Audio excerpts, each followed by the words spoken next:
Assalamualaikum mahasiswa yang budiman. Pada pertemuan sebelumnya kita telah membahas mengenai analisis korelasi linier sederhana.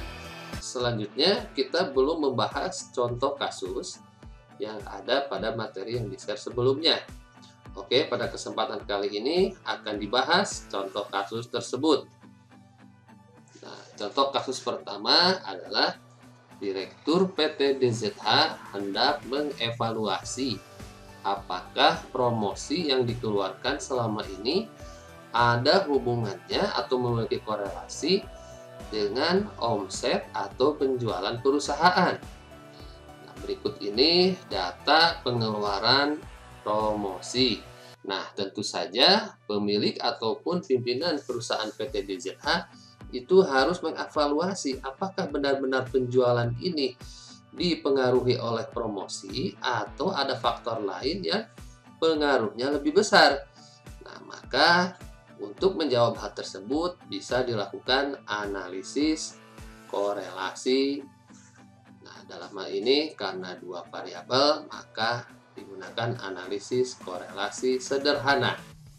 Tentu saja yang pertama adalah kita harus menghitung dulu nilai koefisien korelasi. Nah, untuk menghitung nilai koefisien korelasi, sebagaimana kita ketahui sebelumnya adalah ada dua metode. Yang pertama adalah dengan menghitung metodenya Pearson atau dikenal dengan koefisien korelasi Pearson. Nah, itu digunakan apabila data yang akan dihitung nilai koefisien korelasinya atau yang akan dianalisis memiliki skala ukur interval atau rasio, atau datanya berupa data interval atau berupa data rasio. Nah, tapi kalau seandainya datanya itu memiliki skala ukur ordinal atau datanya berupa data ordinal, maka rumus Pearson tersebut tidak bisa digunakan. Yang bisa digunakan adalah koefisien korelasi Range-Spearman atau menggunakan rumus Range-Spearman dalam mencari nilai koefisien korelasi. Oke, mari kita sama-sama identifikasi bagaimana atau apa bentuk data di contoh kasus satu ini. Mari kita lihat. Nah, kalau kita lihat promosi dan penjualan, di sini variabel yang menghasilkan data-data yang berbentuk angka. Nah, yang mana angka-angkanya ini memiliki arti tingkatan besar kecil. Kita lihat di sini. Misalnya ketika promosi dikeluarkan 6 juta, tentu lebih besar dari ketika promosi dikeluarkan 3 juta. Namun masih lebih kecil dengan promosi yang dikeluarkan 9 juta, 10 juta, dan 13 juta. Begitupun dengan data penjualan. Di sini data 23 miliar tentu saja lebih besar dari 12 miliar, maaf. Namun masih lebih kecil dari 24, 26, dan 28 miliar. Dengan demikian bisa jadi data ini merupakan data ordinal. Nah, namun harus dicek dulu sebelumnya apakah di antara angka-angka tersebut yang berurutan memiliki interval nilai yang sama. Coba kita cek, misalkan promosi dalam satuan juta rupiah. Dari 1 juta ke 2 juta, dengan dari 2 juta ke 3 juta, atau dari 3 juta ke 4 juta, itu sama intervalnya. Gitu ya, interval nilainya, selangnya sama. Misalnya bisa ada 1,1, 1,2, 1,2, dan seterusnya. 2,1, 2,2, dan seterusnya. Persis sama dari satu angka ke angka yang berurutan. Begitupun dengan data penjualan. Maka memenuhi kaidah data interval. Jadi lebih luas lagi, bukan ordinal. Bisa jadi ini data interval. Namun jangan berhenti dulu, cek lagi. Apakah variabel promosi dan penjualan bisa menghasilkan data yang nilainya atau angkanya 0 absolut. 0 absolut adalah 0 mutlak atau 0 betul-betul 0, yaitu 0 yang mencerminkan ketiadaan. Nah, bisakah Coba kita cek, misalkan pada tahun kelima PT DZH ogah melakukan lagi kegiatan promosi, tidak dianggarkan untuk promosi. Maka data promosi pada tahun ke-6 tentu saja 0. Dan 0 di sini sudah barang tentu berarti 0 benar-benar 0 yang mencerminkan ketiadaan atau 0 mutlak. Nah, dengan demikian maka data pada contoh kasus 1 ini berarti data yang mempunyai skala ukur paling luas, yaitu skala rasio. Nah, setelah kita bisa identifikasi bahwa data ini adalah data rasio atau data yang berbentuk angka yang memiliki skala ukur rasio, maka berarti kita harus menggunakan rumus koefisien korelasi Pearson. Oke, baik, kita sama-sama hitung nilai koefisien korelasinya. Nah, pemirsa, ketika kita menemukan rumus statistika yang ada sigma-sigmanya seperti ini, kita tidak usah panik, tidak usah stres. Gampang kok cara pengerjaannya. Tipsnya adalah kerjakan dalam bentuk tabel atau kolom. Kita buat tabel pertama itu untuk nomor urut data. Kita buatlah nomor urut 1 sampai dengan 5. Nah, kemudian baris terakhir itu selalu sigma. Mari kita sama-sama hitung. Kita sama-sama hitung. Yang pertama N. N itu adalah banyaknya data. Ada berapa banyaknya data kita di sini? Banyaknya data ada 1, 2, 3, 4, 5, ada 5. Oke, kemudian dikali dengan sigma XY. Oke, saya lupa tadi ya. Sekarang kolom berikutnya adalah kita masukkan data-datanya. Kolom berikutnya setelah kolom nomor urut data, tentu saja di sini kita bikin kolom variabel yang satunya. Kita ada 2 variabel, promosi dan penjualan. Anggaplah promosi kita simbolkan sebagai variabel X dan penjualan sebagai variabel Y, gitu ya.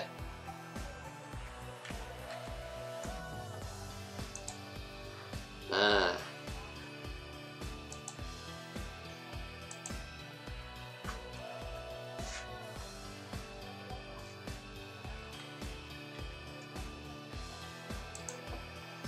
coba data untuk promosi atau variabel X. Yang pertama adalah kita lihat di sini X1-nya 3, X5-nya 13. Nah, kemudian kita baris terakhir, ingat ini adalah sigma ya.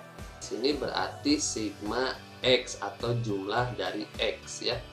Nah, kita hitung berapa jumlah dari 3 ditambah 6 tambah 9 tambah 10 tambah 13. Hasilnya adalah 41, berarti sigma X-nya 41. Kemudian data mengenai penjualan. Nah, Y1 adalah di sini 12 dan data kelima dari penjualan atau Y adalah 28. Sekarang kita sama-sama hitung sigma Y atau jumlah dari Y. 12 tambah 23 tambah 24 tambah 26 tambah 28. Hasilnya adalah 113. Nah, di sini kita perlu, di sini ada N dikali sigma XY. Sigma XY itu hati-hati para pemirsa. Jadi kalau sigma itu dibaca belakangan. Kalau sigma XY berarti sigma dari XY atau jumlah dari XY. Berarti kita harus bikin dulu kolom XY. Nah, kita bikin kolom XY. Oke, XY itu berarti X dikali dengan Y, berarti 3 dikali 12, 6 dikali 2, 3, dan seterusnya. Kita buat dulu kolomnya. Oke, kita hitung X1 kali Y1 3 dikali 12 adalah 36. Selanjutnya 13 dikali 28 adalah 364. Nah, sekarang kita hitung sigma XY-nya. Kita jumlahkan XY-nya. 36 ditambah 138 tambah 216 tambah 260 ditambah 364.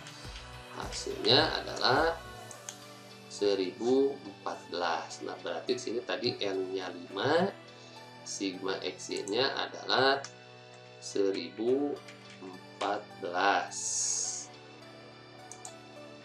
Nah, selanjutnya dikurangi dengan sigma X dikali sigma Y. Sigma X-nya adalah 41, sigma Y-nya 113.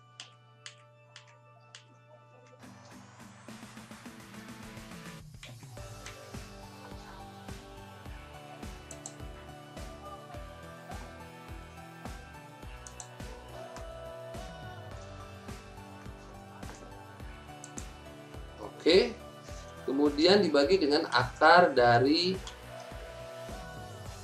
N-nya 5. Nah, kemudian dikali sigma X kuadrat. Nah, hati-hati di sini, sigma itu dibaca terakhir. Sigma X kuadrat, berarti sigma atau jumlah dari X kuadrat. Nah, berarti di sini kita bikin kolom X kuadrat.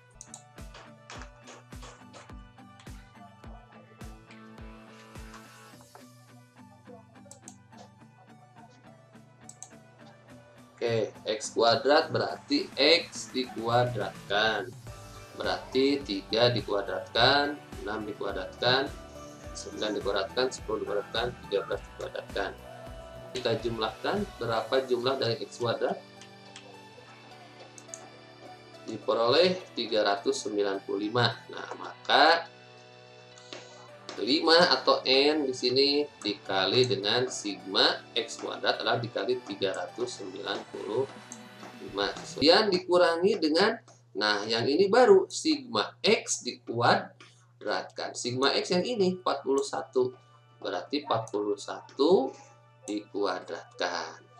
Nah, sekarang kita hitung sebelah sini. N dikali N-nya 5. Kemudian dikali sigma Y kuadrat. Nah, sigma Y kuadrat berarti jumlah dari Y kuadrat. Nah, kita harus bikin dulu kolom Y kuadrat. Oke, kita bikin dulu kolomnya. 12 dikuadratkan, 23 dikuadratkan, dan seterusnya. Kita hitung sama-sama. 12 dikuadratkan, hasilnya 144. Kemudian 28 dikuadratkan, hasilnya adalah 784. Kemudian kita jumlahkan, peroleh hasil 2709. Nah, berarti N 5 dikali sigma Y kuadrat dikali dengan 2709. Nah, dikurangi dengan sigma Y dikuadratkan. Sigma Y kan kita sudah dapat tadi nilainya ya, 113. Tinggal kita masukkan di sini, berarti 113 dikuadratkan. Oke, kita hitung. Selanjutnya adalah, nah, kita yang atas dulu, 5 dikali 1014, hasilnya adalah 5070. Kemudian 41 dikali dengan 113, hasilnya adalah 4633. Kemudian yang bawah, yang di dalam akar dan di dalam kurung, 5 dikali 395, hasilnya adalah 1975. Kurangi dengan 41 dikuadratkan. 41 dikuadratkan hasilnya adalah 1681. Kemudian 5 dikali 2079, hasilnya adalah 13.545. Kemudian 113 dikuadratkan, hasilnya adalah 12.769. 5.070 dikurangi 4.633, hasilnya adalah 437. Kemudian selanjutnya yang di bawah, 1975 dikurangi 1681, hasilnya adalah 294. Selanjutnya dalam kurung kedua 13.545 dikurangi 12.769, hasilnya adalah 776. Nah, kemudian 437 tetap kita itu yang di bawah, yang di dalam akar ini 294 dikali 776, hasilnya adalah 228.144, sehingga 437 dibagi dengan akar kuadrat dari 228.144. Hasilnya adalah 477,6. Selanjutnya kita hitung 437 dibagi dengan 477,6, maka ditemukan hasilnya adalah 0,91. Mari kita analisis, saudara, bagaimana kalau kita mendapatkan nilai koefisien korelasi seperti ini. Dari perhitungan diperoleh nilai koefisien korelasi antara promosi dengan penjualan pada PT DZH sebesar 0,91. Nilai koefisien korelasi tersebut positif. Nah, kita bisa lihat di sini yang dihasilkan nilainya positif ya, bukan negatif. Nah, bagaimana kalau positif? Artinya berarti hubungan antara promosi dengan penjualan pada PT DZH hubungannya berbanding lurus atau korelasi positif atau hubungan searah. Nah, apa sih artinya hubungan searah atau hubungan berbanding lurus? Artinya adalah apabila promosi naik atau ditingkatkan, maka penjualan akan ikut naik atau meningkat. Sebaliknya, bila promosi diturunkan, maka penjualan pun akan ikut turun. Nah, adapun besaran nilai koefisien korelasi yang nilainya tadi 0,91 itu berada pada rentang nilai 0,81 sampai dengan 0,99. Nah, dari mana kita melihat nilai ini? Kita lihat lagi di materi 2 ya. Nah, di sini kita lihat di tabel interpretasi hubungan antar variabel. 0,91 adanya di mana? Nah, kita lihat adanya di sini ya. 0,91 adalah di antara 0,81 sampai dengan 0,99. Yang artinya terdapat hubungan yang sangat kuat antar variabel. Di sini variabelnya adalah promosi dan penjualan, sehingga dapat diinterpretasikan bahwa terdapat hubungan yang sangat kuat antara promosi dengan penjualan pada PT DZH. Itu analisisnya. Kemudian sekarang kita simpulkan. Kesimpulannya adalah terdapat hubungan berbanding lurus yang sangat kuat antara promosi dengan penjualan pada PT DZH. Nah, kalau dari hasil penelitian terdapat kesimpulan seperti itu, maka bagaimana sarannya? Nah, sarannya adalah promosi harus dilanjutkan. Karena apabila ingin ditingkatkan penjualan, maka tingkatkan anggaran atau kegiatan promosi. Nah, demikian pembahasan dari contoh kasus 1.